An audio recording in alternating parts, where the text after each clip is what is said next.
Bandwidth for changelog is provided by Fastly. Learn more at fastly.com. I'm Travis Jeffery, and it is go time!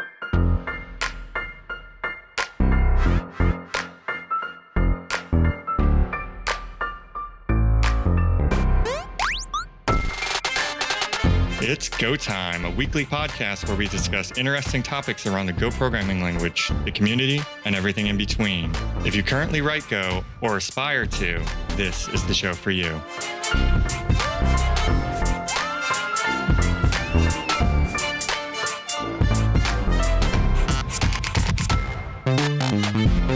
Hello, everybody, and welcome back for another episode of Go Time. Today's episode is number 31. Our sponsors for today are Stack Impact and Backtrace. Today on the show, we have myself, Eric St. Martin. We also have Carlicia Pinto. Glad to be here. And Brian Kettleson. Hello. And so Brian and I have talked about Kafka and our love for it a number of times through a couple of episodes, and I think we've even mentioned the project. So today's special guest is Travis Jeffery, here to talk to us about Jocko, which is a Go implementation of Kafka. Woohoo! Right? Mixing two worlds we love. I know. It's two great tastes that taste together. When you get your peanut butter in my Kafka, I couldn't be happier. So you want to talk to us a little bit about the project and kind of your motivation behind it? Yeah, sure. Well, first, I guess, tell everybody a little bit about yourself. That might be helpful, too. Yeah, introductions are always good. All right. This question's always a little funny. So I grew up on a farm about 2 hours north of Toronto, Ontario, Canada, middle of nowhere. And my parents were both entrepreneurs. That left me with a lot of time to watch movies, play video games, read books. They put me in a daycare called Teddy Bear Daycare, and I've never slept as much as a normal person. So what the people that ran the daycare, what they do is they'd stick me on the computer, which was like a Mac 3. And then, that's what I do while the other kids were sleeping. And when I was around 12, I picked up a book. I think it was the Perl book. And then second book was C Primer book. And then I got Hacking, The Art of Exploitation, because I thought I was going to be a hacker. And I think I have the original version of that book, too. Yeah. Signed. Yeah. And then a little bit after that, DHH put up the how to build a blog in 10 or 15 minutes. And I was like, holy crap, that's crazy. And that's how I got started making web software.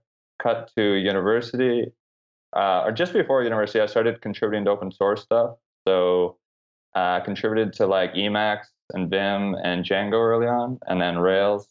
Between like first and second year of university, I started getting recruited by the big tech companies, like the big fancy ones like Google. And around this time, when I first went to university, I thought I was going to be a math professor. And then I started warming up to the idea that I would be a programmer because I was spending all my time programming on open source. And once I started getting those recruiting emails, and I asked one of them, like, if I don't finish my degree, can you get me into the US? And they're like, yeah. And then I was like, okay, well, I'm done. And so I dropped out and started a startup with some friends, and we ended up selling that to Shopify.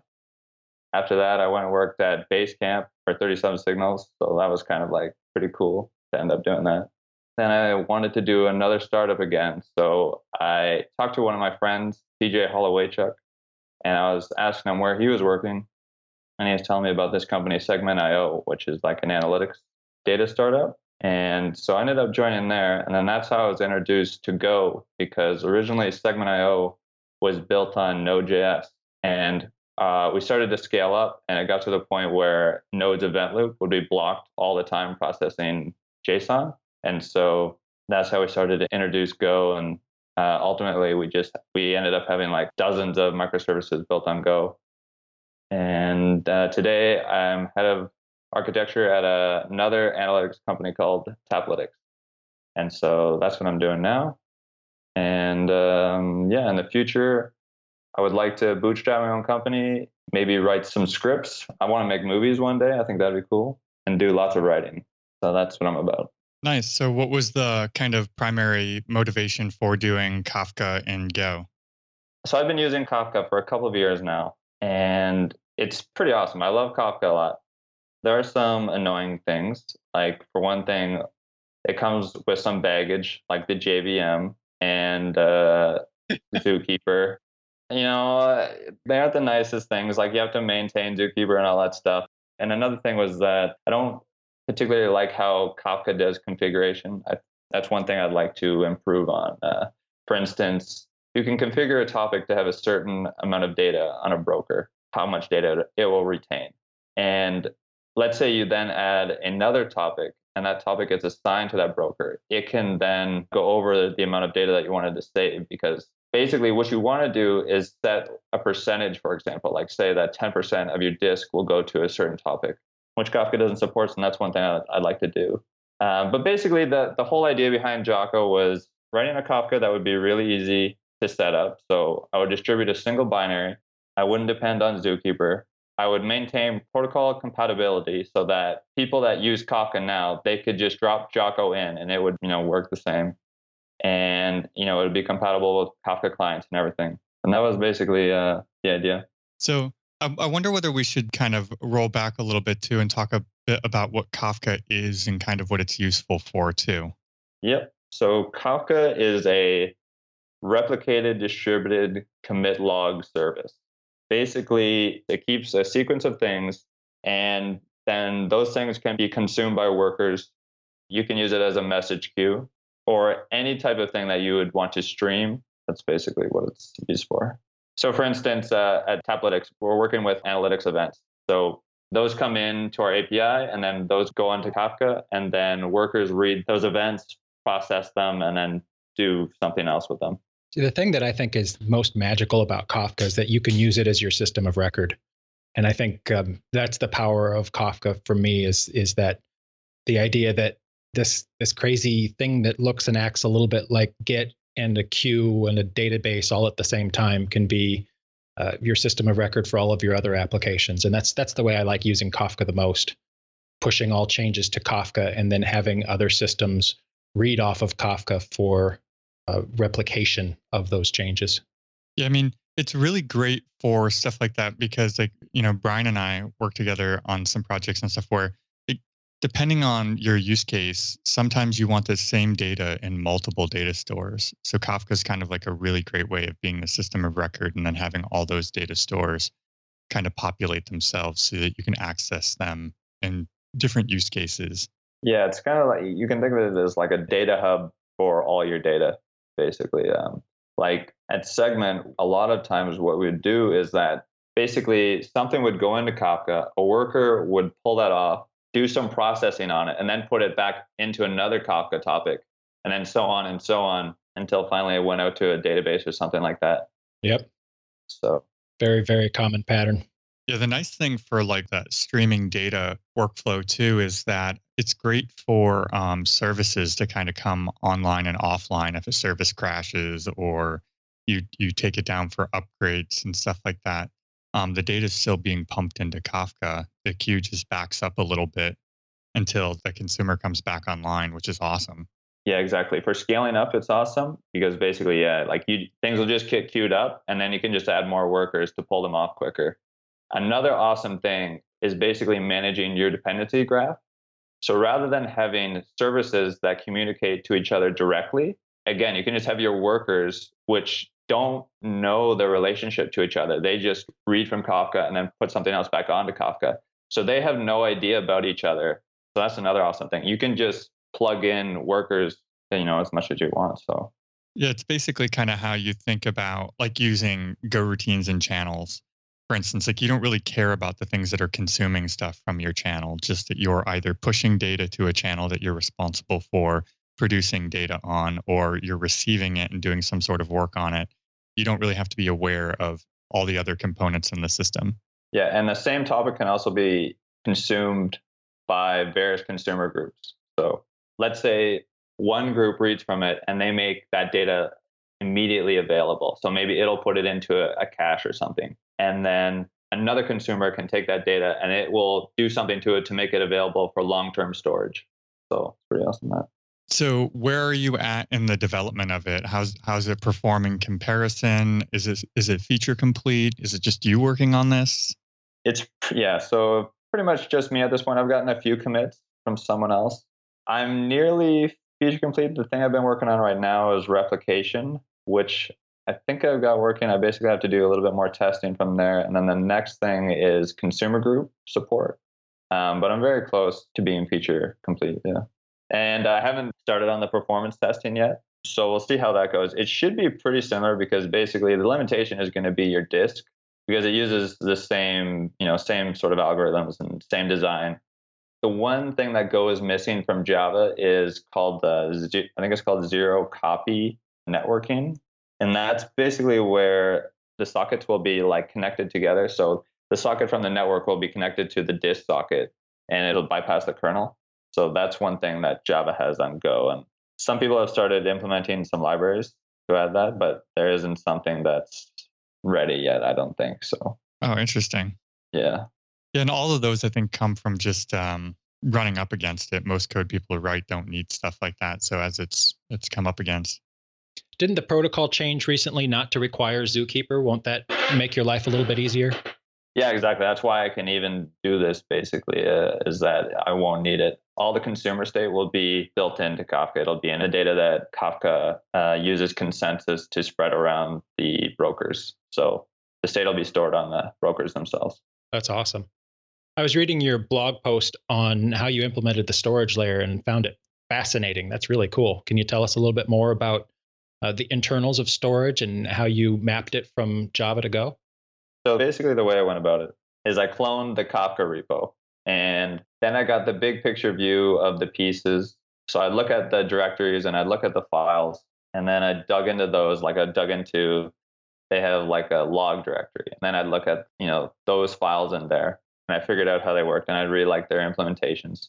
And I also bought their definitive, I think it's called Definitive Kafka book, which is coming out. So I read that. And they kind of described in a high level how it worked. And then from there, I just went in and implemented it. So yeah, basically just learned enough Scala as I needed to, to understand what was going on and then just did it. Nice. So you're not using any intermediate storage mechanism like BoltDB or something like that, or LevelDB. You're using all stuff that you wrote yourself? Yeah. So for the storage internals, because it would just be way too slow to use BoltDB. Now, Kafka does a log structured merge tree, right?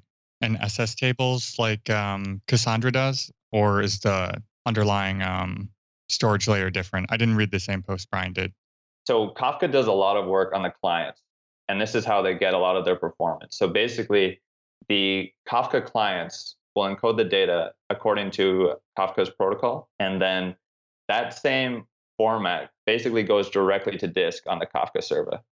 So that's one way it gets all this performance is because the server doesn't have to do much in terms of the data. It just puts that to the disk. And so what Kafka does is that data goes to a log file. And basically, they just append it to the log file. They maintain an offset. Same thing with Jocko. So I maintain an offset in the log where the next bytes will go.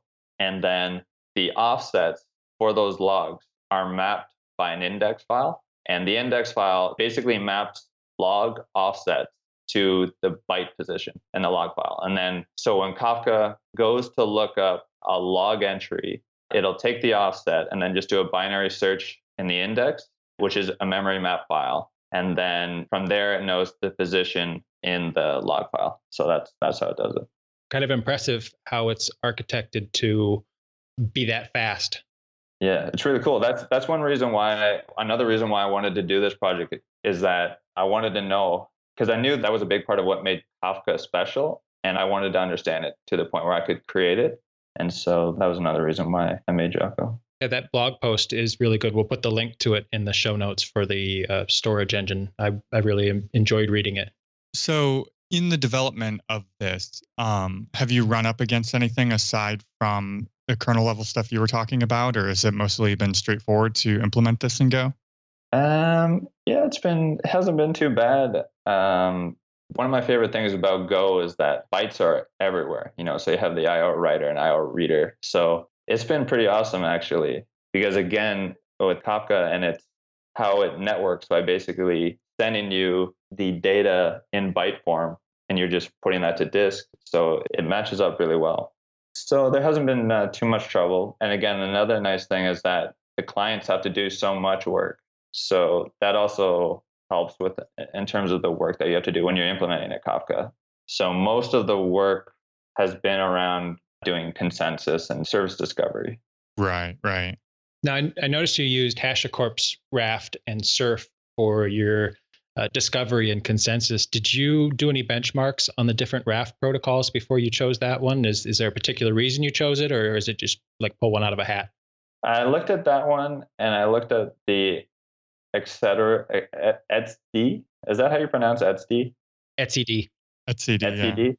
Yeah, I looked at theirs as well. I felt like HashiCorp just fit my brain a little bit better. They just, I don't know, just fit my brain a little bit better. Seems a little bit simpler.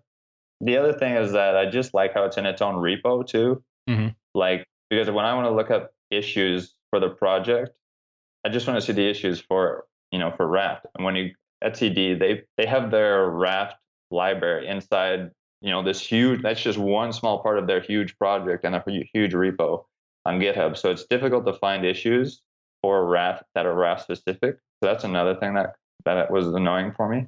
But yeah, it was mostly that it fit my brain. The other nice thing was that I read Console and Nomad. I read their source code to see how they did it, and so it was nice just to see the same library. So that was another thing. It was nice. It was useful to see how they did it. So that's nice. Yeah. Console and Nomad, they were really useful because they both use Surf and Raft and their libraries that they made. So they were good examples. All right. So I think it's about time for our first sponsor break. When it comes to profiling and monitoring the performance of your Go applications, Stack Impact is a great service to help you and your team laser focus on hotspot profiling, bottleneck tracing, health monitoring, and more. Stack Impact gives you the necessary historical deep dive performance visibility into your Go application's execution so you can discover and resolve performance bottlenecks with line of code precision. Technically, Stack Impact makes Go's built-in profiling capabilities usable in a production environment. Stack Impact does everything automatically. There's no need to run commands or waste time specifying what to monitor. They've even put their Go agent on GitHub under the BSD license. So if you need to focus on the performance of your Go applications, check out Stack Impact. Head over to stackimpact.com/GoTime to learn more and tell them Brian from GoTime sent you. And we are back. We are talking to Travis Jeffery about Jocko, and let's start talking about some interesting Go projects and news. Anybody got anything interesting they've come across this week? It's been a big week. I'm not going to lie. It's been a big week. How big? Epic. Huge. It's huge. It's bigger than my tiny orange hands. That's how big it is. It's huge. Oh man. So today Google released a app called Shenzhen Go, and it's a way to graphically wire up Go routines and channels. So you can design the flow of your concurrency and your data flow graphically, and then it will generate Go code that implements your Go routines and channels for you. It's very, very alpha level, and I think it doesn't do two-way synchronization, so you can only update from the graph to code and not reverse direction, but it looks really promising. I haven't tried it yet, but it's pretty impressive, the ability to generate Go code from something like a graph viz graph. It's cool. I haven't played with it, but wait, this is the Go Shenzhen thing, right? Yep. Yeah, I haven't played with that yet. Yeah, that's pretty cool. Looks pretty awesome. It's actually funny because I just saw another project that's called Go Call Viz. It lets you visualize your call graph of your Go program using the dot format. I saw that yesterday. Yeah, so it's kind of funny that they kind of came out so close together. But that looks kind of cool too. So it gives you a visual overview of your function calls in your program and the relations and stuff like that. So see, there's too many new cool projects that come out, and like not enough time to even discover them, much less play with them. Yeah. Like one of them that I ran across, and I saw it was actually mentioned in the Go Weekly newsletter too, kind of stealing my thunder, was it's called Subgraph. And it's supposed to be a new operating system that kind of has sandboxing and security controls in place. But somewhere I saw that they were using a whole bunch of Go, and I know that on their site they mention they use it for its memory safety. And I wanted to look into that more and see kind of specifically what what components they're using it for. I'd like to actually reach out to them and see whether this is kind of different applications or kind of the core components are implemented in it. But interesting enough that there's an operating system trying to use Go. Right. We've got to get them on the show. Yeah, we just got to remember to put them on the list. The list is getting long. Yeah. During the show, we're like, we should totally get that person on the show, and then we forget. We're like, How about you, Carlisi? Did you run across anything this week that you found interesting?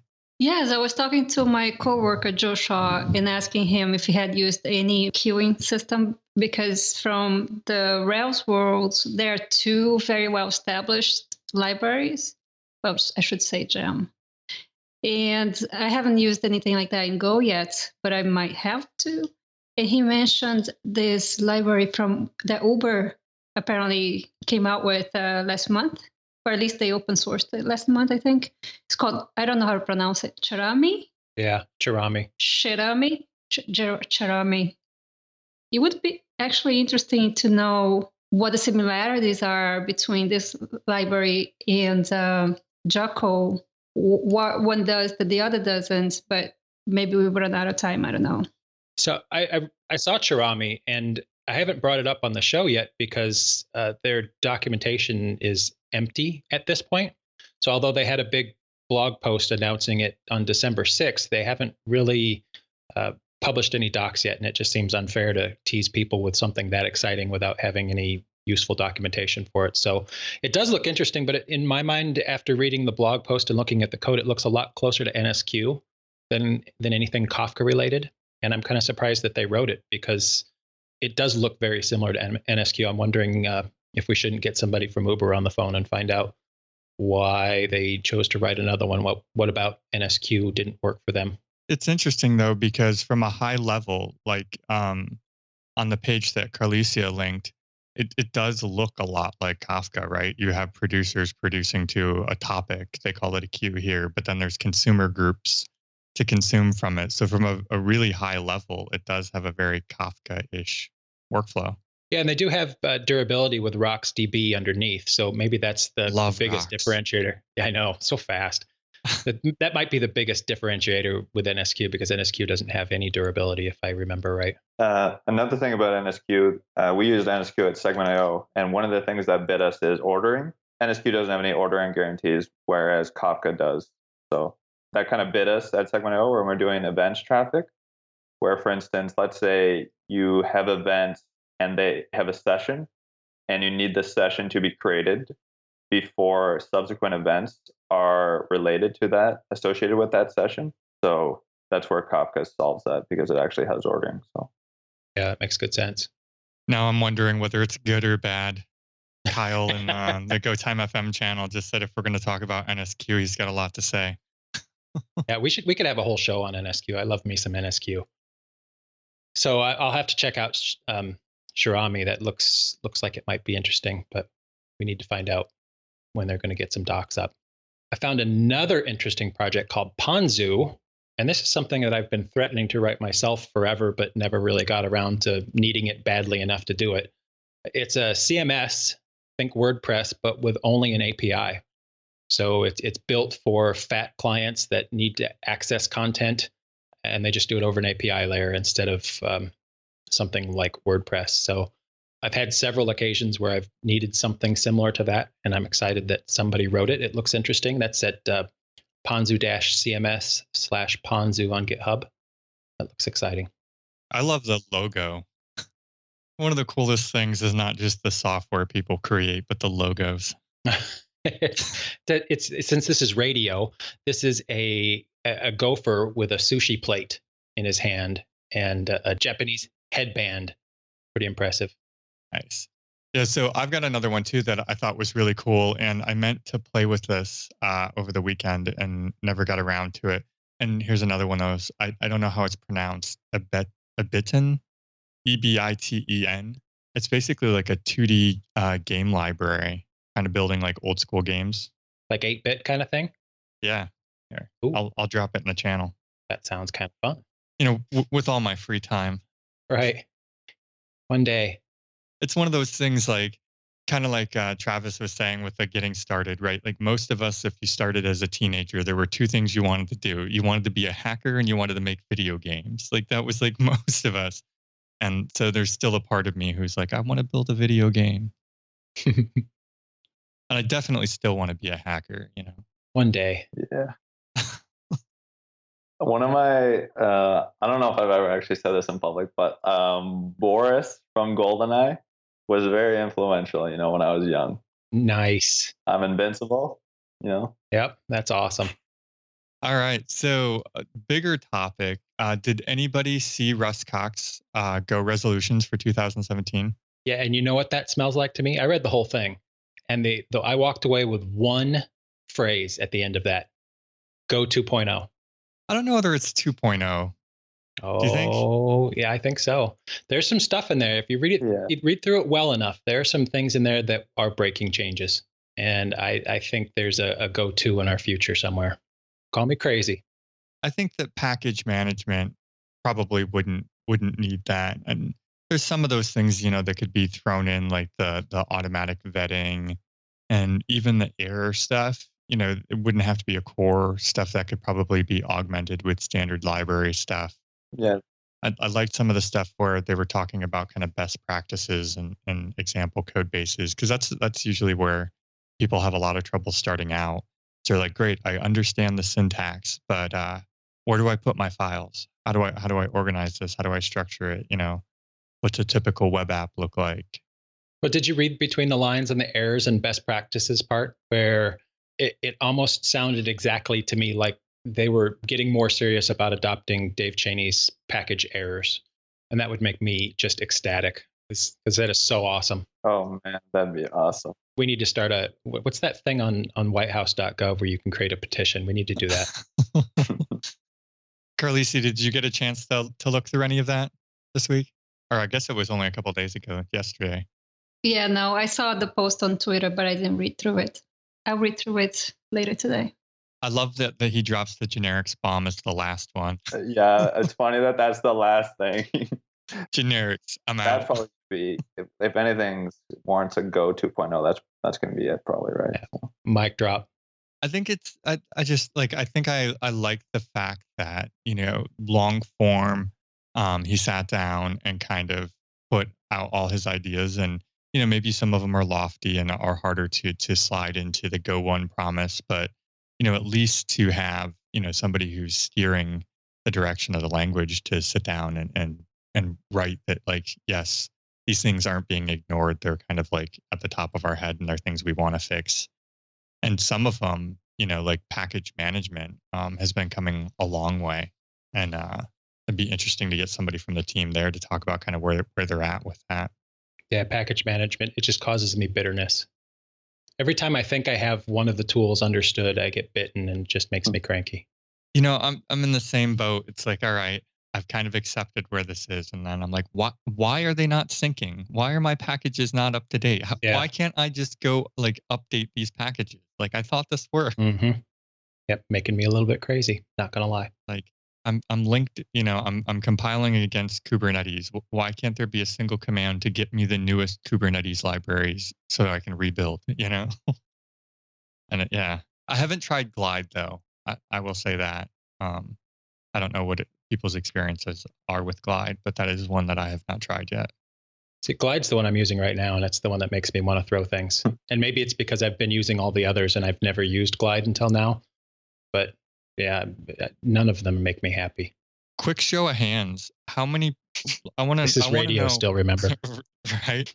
I'm curious, like just little mini poll here. What is the Go vendoring tool that each person here uses the most, probably? Because I know depending on the project, we're forced to use others, but I'm currently using Go Vendor. That's what I'm using as well.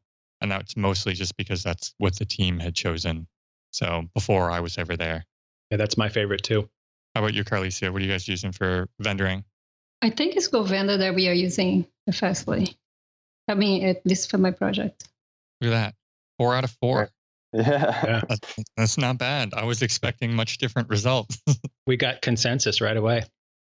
Right. That's a little Kafka joke. Sorry. Yeah, a little raft in there. No, I'm using. Oh, sorry, it's GoDeps. Oh. GoDeps. You're old school. That's what I used before GoVendor. Honestly, I don't feel like I don't know. What did I even really get about switching to GoVendor? I don't know. Yeah. It did the job.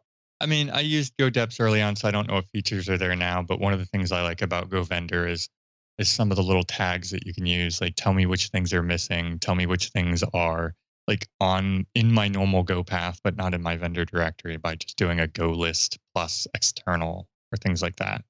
So there was some of that, I guess. But yeah, I'm still eagerly seeking something better. Always looking for greener pastures. So yeah, a lot of good stuff here.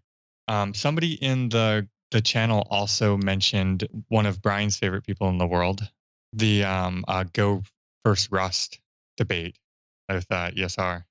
Oh, don't get me started on ESR. That's not even. So I read his blog post, first of all, and it was actually a very well thought out blog post, but I still can't stand the man. Anybody, do we have to have this discussion? What are you talking about? So ESR, Eric S. Raymond is a, what's the word? A relatively venerated person in the Linux world. He's a longtime kernel maintainer, and he's just been around Linux a long time. He considers himself to be a role model for programmers. I consider him to be somebody who needs to go away. Most recently, he wrote a blog post and basically suggested that if you get sexually harassed at a conference, the only way you should be able to bring a claim against somebody for harassment is if you have a pretty solid GitHub repo. So your ability to defend yourself or to make an accusation against someone else at a conference is based solely on the fact that you've got some good street cred because you write good code. That doesn't even make sense. Has absolutely nothing to do with the fact that there may or may not have been sexual assault. And it infuriated me. It really infuriated me. The Go article was pretty well written, though. He did a good job of elucidating the pluses and minuses of Go versus Rust for their use case. And it was factual and nicely written. But yeah, it was actually interesting to see him argue with some Rust people back and forth in the comments. So the takeaway, though, really from that was like we kind of digressed there a bit on some of the other posts that were your typical Hacker News posts. But at this particular article, the thing that was interesting is just that somebody who's kind of, old school C person, kernel maintainer and stuff, he talks about how like within a couple of days he picked up Go and felt proficient with it and all that stuff enough that like kind of where when he tried to do similar things with Rust, he felt just a lot of pain trying to figure out how to do basic things. So kind of interesting. I like seeing different people's perspectives, right? Because Go came out and it was really supposed to be targeting systems level people, C, C++, and all of us dynamic people just kind of swarmed. We're like, sweet, goodbye Ruby, So that's a lot of people have been coming in from that world. So I'd like having that take from somebody who's been in the C assembly type world for a very long time. I just dropped the link to the article that infuriated me in our Slack channel. Anger, much anger. I can't even I haven't read it. I'll read it later, maybe. But I can't even get angry because what you said that the article said doesn't even make sense. No, it doesn't. And this show shouldn't be about that. So we should probably move on before I say things I'll regret. Yeah, it could probably turn into its own conversation about that and maybe what he meant, and it's hard to say, but it didn't come off well. It was not well spoken.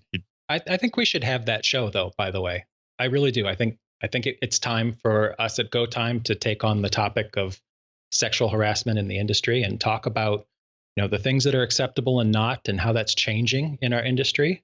And I think it might be difficult to get guests because people who have experienced that, and it seems to me like it's nearly every woman has experienced it in some way or shape or form, often don't want to talk about it, especially on a podcast.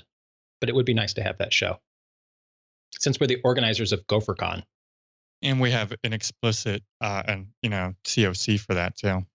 Yeah, which we used last year, and it was very effective. Very effective. When you had people, did you ever have anybody that violated the COC? Yes. Do you know how often that was, and like what happened? So the difficulty is that because it's not reported doesn't mean it doesn't happen, right? So we've had some instances, nothing major. Knock on wood. I really hope that nothing major ever happens. But we try to do our best to kind of set the expectation of how people should conduct themselves. We try to do stuff like for our after parties where we have buses charter people to and from the hotel to where the after party is, so people don't have to walk, especially with people drinking.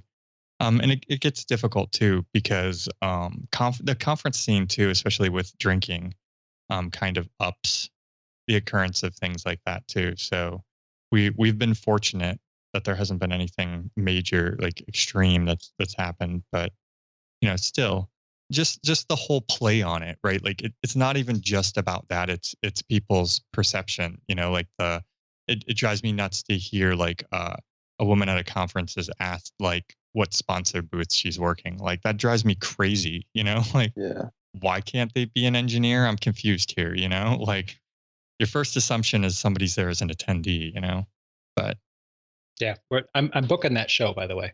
I'm putting it in Trello right now. We're booking that show. Let's do it.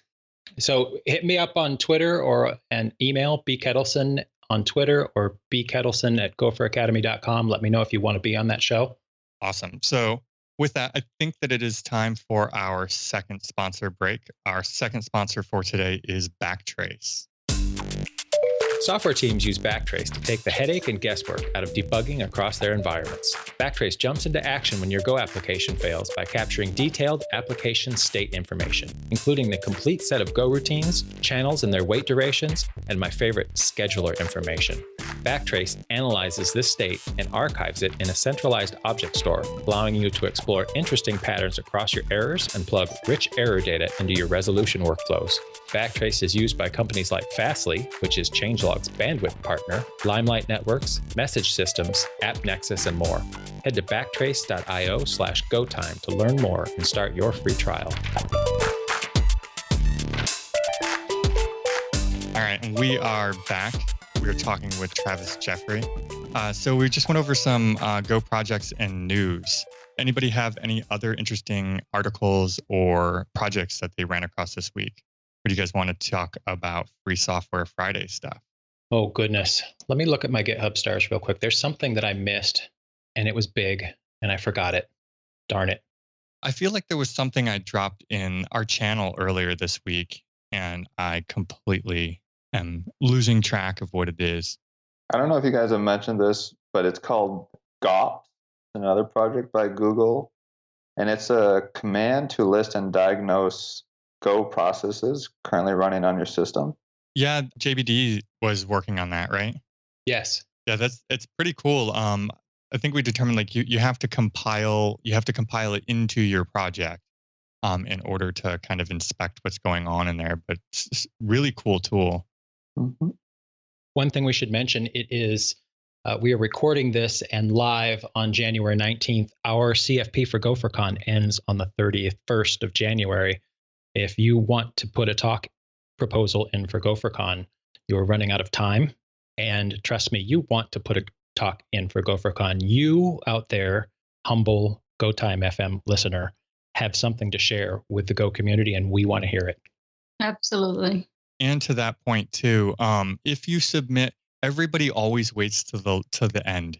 It's insane. Like the last 48 hours, we probably get 2/3 of our submissions. So number one is like if you submit early, the reviewers have time to review it. And if there's feedback, if there's questions, kind of like we don't understand where you're getting at, or maybe you didn't give enough detail for us to really gauge it, we will respond back and ask for more detail and to point things out, or to reframe it a different way. But if you wait to the last 48 hours, nobody will have time to respond back to you to give you feedback. as to what you might be able to change to make it more appealing. And also, Dave Cheney wrote a post on the Gopher Academy blog too, giving kind of helpful insight into writing a proposal for the conference. And I think that part of that can get misunderstood too. I think people think that it has to be like this crazy, highly technical proposal. And when I forget the sentence that was getting confused, but the basic idea of it though is we get a lot of like 1 sentence and 2 sentence submissions. None of the reviewers know who you are. They only know what you put in that box. So that's why we kind of talk about like making sure you put enough information in there where people can gauge your knowledge level, or that you'll be able to lay it out in kind of like a flow that'll fit within your time and it won't be bouncing all over. If you say like, I want to talk about Go logging, and that's your proposal, that's going to be really hard for the reviewers to be like, oh yeah, let's, logging may be something everybody's very interested in seeing something about, but, we don't know how well you know that topic. We don't know how you're going to frame it. Are the attendees going to leave with more questions than answers? Like kind of what's the takeaway? Like that's kind of the thing. And we get a lot of 1 and 2 sentence proposals. I'm going to up Dave Cheney and write a blog post about what not to do. Yeah, that's a good idea. Maybe it'll be more effective. And by the way, if you don't even mention Go on your proposal, even if it's super detailed, we have no idea if that should be accepted because we don't know if you're going to talk about Go. So at the very least, you should be mentioning Go on your proposal. Yeah, and just a point of clarification, the reviewers can't see who you are. And in your proposal, you should not mention who you are, but it's your job to give us an idea that you know what you're talking about while you write the proposal. So it's a fine line you have to walk, not to allow us to know who you are. That gives us anonymity in our review process, but you still have to show that you know your stuff when you're writing it. Yeah, so I think that might be part of the confusion, right? It's like the how do you show you're qualified without giving away who you are? And it's not so much like putting down your credentials that we're looking for. If your proposal is well thought out, you have a good premise to it, it's clear what the takeaway is going to be and kind of like the direction you're going to take the talk. You're going to talk about this thing, that thing. If you have guesses for how long you're going to talk about each kind of subsection in your talk, even better. It just shows when it's broken down like that you have like a very good understanding of your topic and how you plan to present it. That's really what we're looking for when we're trying to figure out the qualification to talk, not necessarily the, I've spoken at this conference, here's links to me speaking. That's not so much what we're looking for, because I think that if you know your material well, it's easy for you, not easy, but much easier for you to give a good, engaging talk. And the final note before we change the subject on that is that all accepted speakers will be assigned a mentor. So if you've never talked before, but you feel like it's time for you to get out there and spread your wings a little bit, we will assign you an experienced speaker who will help you every step of the way and make sure that when you get up on stage, you're confident and you give the best talk that you can possibly give. So don't be shy. Don't be afraid.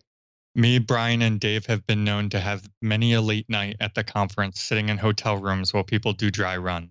So yeah, we're committed to helping people give good talks and to feel comfortable getting on stage. So, and another note, we don't make it too clear, and a lot of people don't submit because they're worried about compensation. Like how are they going to get there? Because many conferences maybe provide you a ticket, so you really have to rely on like your employer to sponsor you. We do pay hotel, airfare, and everything for our speakers to come out. So don't let not being able to pay for travel and expenses hinder you from submitting, because we got it covered. That was like the GopherCon sub-segment there. Sorry. Right? We better get to Free Software Friday. It's a big event for everybody. And, it's really cool to see people come up on stage. And I'd love to see as many people take the opportunity as they can. So I don't think it hurts to talk. One more thing, too, is that GopherCon is accepting talks, keynotes, normal, regular talks, but also tutorial and workshops. So if you don't think you can give a lecture, maybe you can give a workshop teaching something. Maybe that'll be easier. Yeah. We have 3 different types of proposals that are accepted. We've got the plenary talks, 25-minute talks up on the big stage. We've got the tutorials, which are 45-minute talks in our split outs in the afternoons. And then we've got workshops, which are entire day classes that you can teach the day before the conference. So there's a way for you to engage in GopherCon, no matter what you want to teach. Nice. So Casey Wilson in our GoTime FM Slack channel just said, AKA, now you want to go to GopherCon but don't have the money? Submit a talk. For sure. Why not? Something tells me that you'd be more nervous and from past experience, you spend more time worried about your talk than enjoying the conference you're at. But I think that's always the case, no? At least for me would be if I were talking. If you're Brandon Phillips from CoreOS, you hang out and you work until the second somebody taps your shoulder and tells you to go on stage. I've never seen somebody so calm before having to talk. All right, so Free Software Friday. Well, I know we're on a tight timeline with Carlisia having a hard stop. Why don't you go first, Carlisia? All right, I'll go first. I want to give a shout out to Peter Bourgon and his OKlog package, distributed and coordination-free log management system. It looks like it was a ton of work. And, if you need some log management system, I think it'll be really interesting to try and use this. It looks impressive. It looks very impressive. His blog post announcing it was very well written too. And it has extensive design documents. I'm a little disappointed. You've always curated the list of cool things for me, Brian. You never sent this to me. Oh, my bad. I've been busy. I don't. What is that? Yeah, right. And the other interesting thing is that I remember him posting on Twitter maybe 3 months ago, 4 tops, asking if there was the equivalent of Prometheus for logs, and which means he wrote this afterwards. So I don't know how somebody can whip up something this complex so quickly.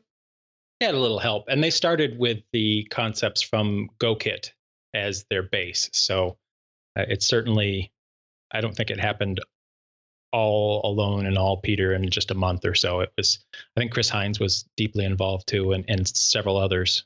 So it still looks amazing, and I'm not diminishing the amount of effort put into it by any means. What about you, Eric? Did you come up with something good this week for Free Software Friday? I did. So this is kind of hardware related. It's a project called OpenOCD, which is Open On-Chip Debugger. And it's used for doing kind of like SWD and JTAG debugging of chips. It's open source software. All I heard was blah, blah, blah. Wah, wah, wah, wah. So JTAG something special forces. I don't know. Think GDB for hardware. So it allows you to connect GDB to say like a microcontroller and step through the code that's executing on it and things. And then JTAG's a little bit more involved with the way that works, but similar things it does as well as additional things. But yeah. Nice. Very cool. Travis, did you have something you wanted to share for Free Software Friday? Yep. I wanted to share Redis and Salvatore Sanfilippo, I think is how you pronounce that. An old project, been going on for a long time now. I think it was released in 2009, and it still feels as useful and as fresh as when it came out.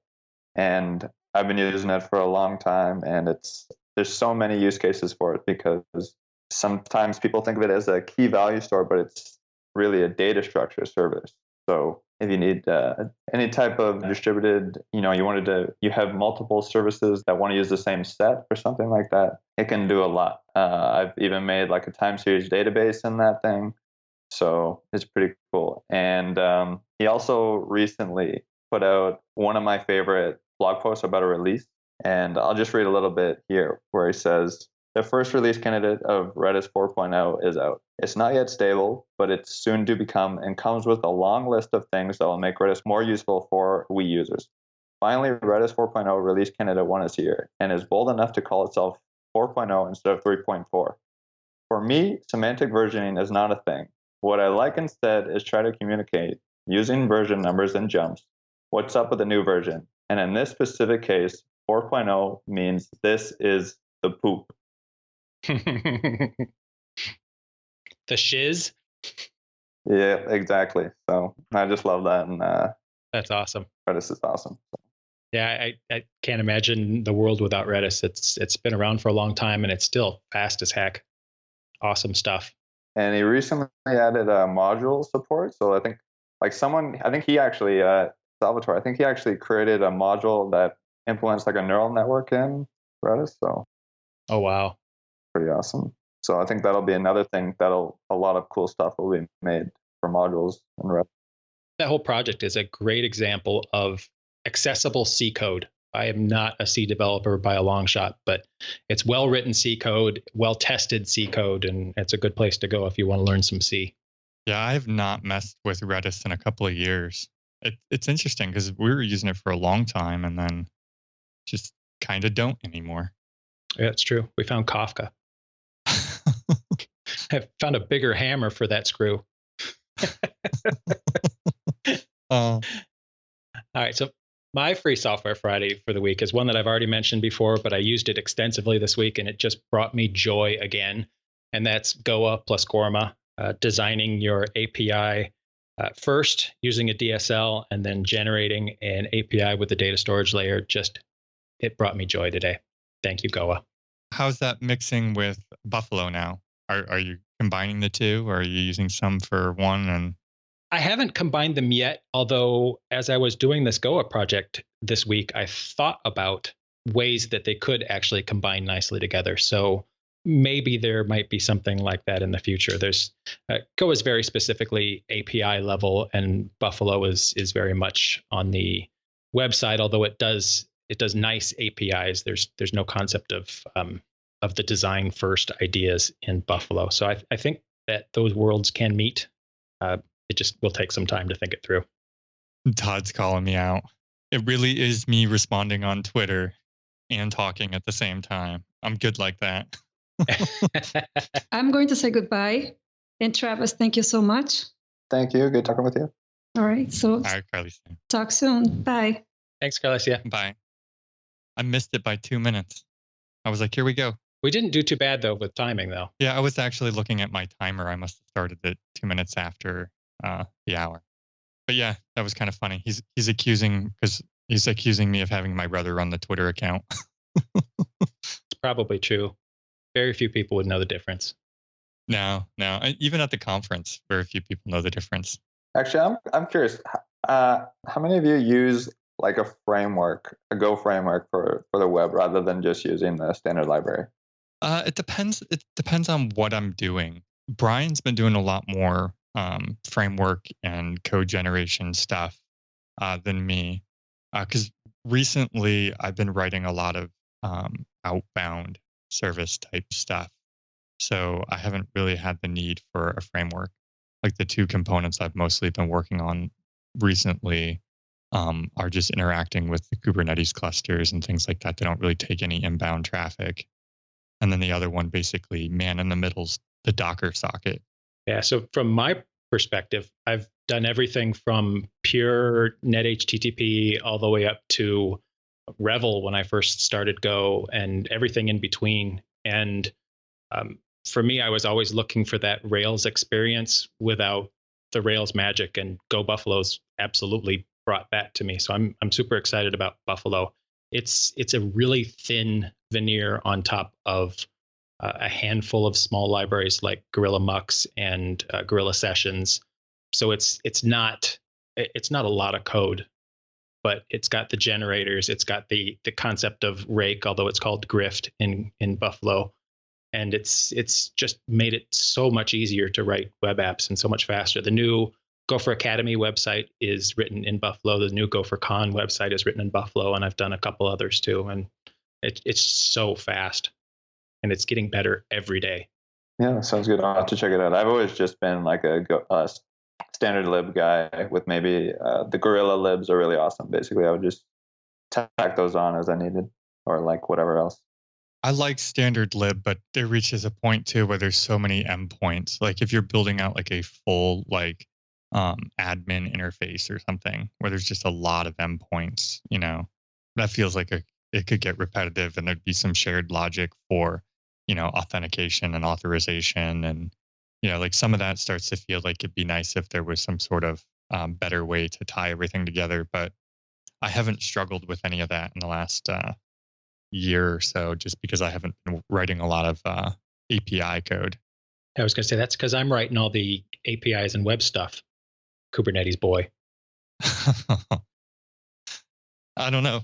Mine has its pain too. Oh, absolutely. Did you not hear that I have the man in the middle Docker? I did catch that, and I feel your pain. That sounds terrible. That was kind of fun. The pain in part is where it upgrades the socket. I was like, sweet, I can just use the HTTP reverse proxy and just give it some socket knowledge. No, that didn't work at all, because it upgrades where basically they start talking just straight TCP and no more HTTP to each other for stuff like interactive terminals. But I threw something together. It works. It's cool. I'll have to see that code, because I was back not too long ago was doing Docker-backed web terminals, and I got stuck with that same WebSocket upgrade because I was trying to connect the standard in and standard out from the web terminal directly to a Docker container running a shell. And there's that point in the middle where you get the upgrade, and I was like, oh, darn it. Yeah, it's actually kind of cool, because you can just basically pipe the two connections together. But yeah, I'll help you through it. I'll buy you a beer. Apparently, I owe Brian Downs a beer too. I didn't realize. Remember when we joked about if somebody cosplayed as like Bill Kennedy with the hat or something? That's right. And I never saw this picture. He is dressed clearly with a Bill Kennedy hat and a Dave Cheney beard, and I missed it. Say it isn't so.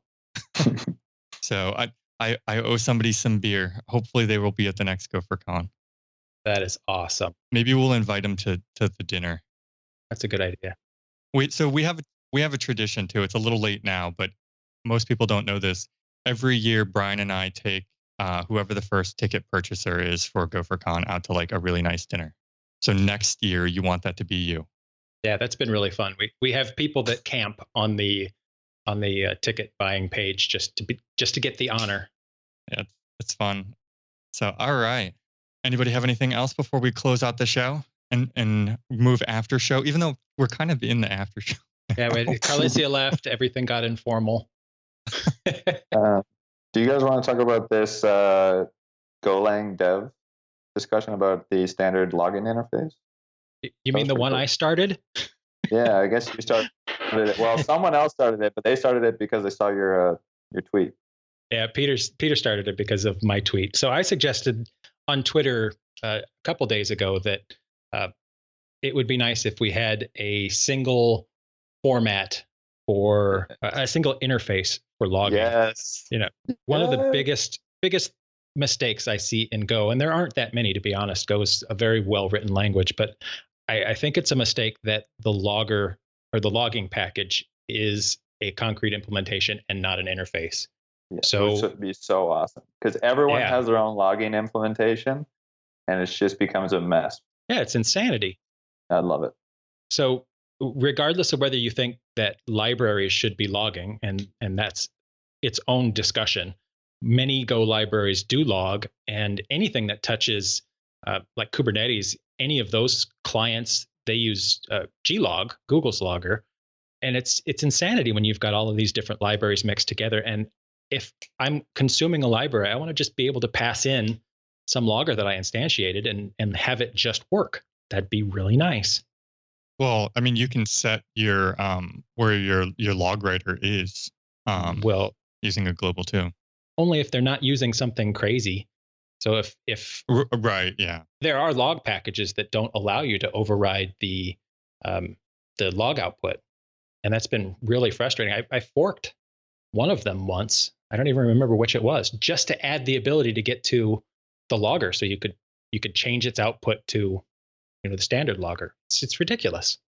So I suggested on Twitter that we needed to have a standard interface for logging packages, and obviously the reason that we have all of this logging package stuff is because Go's logging implementation doesn't have log levels, and it doesn't have structured logging.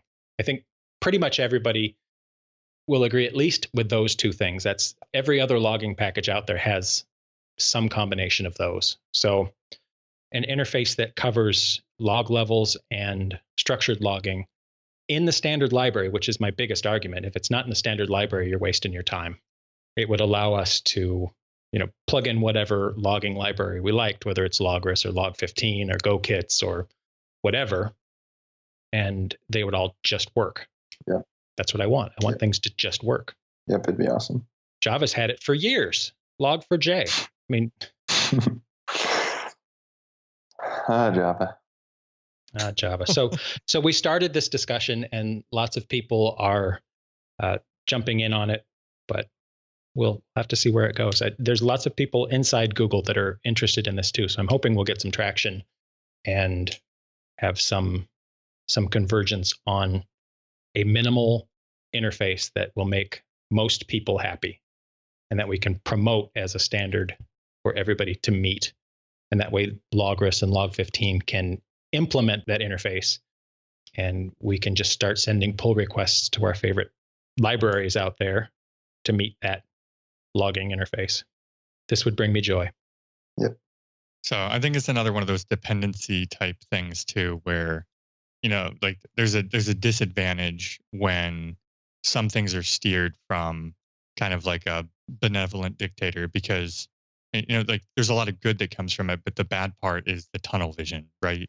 Like, so the logging, who knows what they use internally for logging. So it's hard for them to think about all the use cases that other people have for logging.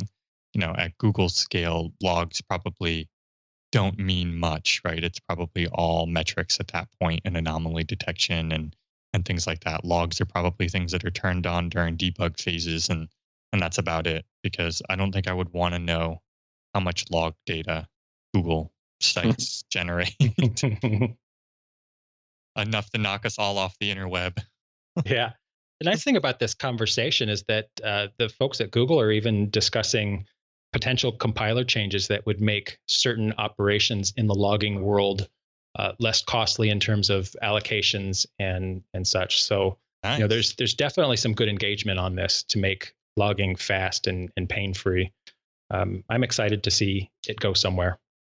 I don't think people realize how engaged the Go team is with the community too on a lot of things, and they help big users of Go and stuff like that in making changes that help their software run better. Yeah, one of the coolest things was whenever they had the discussion about Go dependencies, and they brought in like guys that were working on Go vendor and Go deps and everything, and brought them in as people to talk with. So that was really cool to see. Yeah, definitely. So I think we are like 15-ish minutes over time, somewhere in that neighborhood. So we should probably close out the show before we drive Adam crazy sitting there waiting for us. We covered all the corners of the internet today, though. It was kind of awesome. If we all close Slack and don't look to see if he messages us, and we just keep going, how long do you think he hangs up on us? It's because we can't see him saying, cut. We're long, we're over. No, sorry, I couldn't see it. It's radio. All right. So with that, I want to thank everybody for being on the show, especially to you, Travis, and Carlicia, who's not here with us. She already said her goodbyes. Thanks to all the listeners who are listening live, and everybody who's going to be listening to the show when the recording is released. Huge shout out to our sponsors, Stack Impact and Backtrace. If you are not following us already, we are gotime.fm. You can sign up. Eventually, we'll get around to putting out our weekly email. We are GoTimeFM on Twitter. And if you want to be on the show, have suggestions for topics or guests for the show, github.com/GoTimeFM/ping. And with that, goodbye, everybody. We'll see you next week. Bye. Thanks, Travis. Thanks for having me. Special thanks to our sponsors, Stack Impact and Backtrace. Because of them, we're able to produce this show. Also want to thank Breakmaster Cylinder for the awesome beats and Fastly for the bandwidth.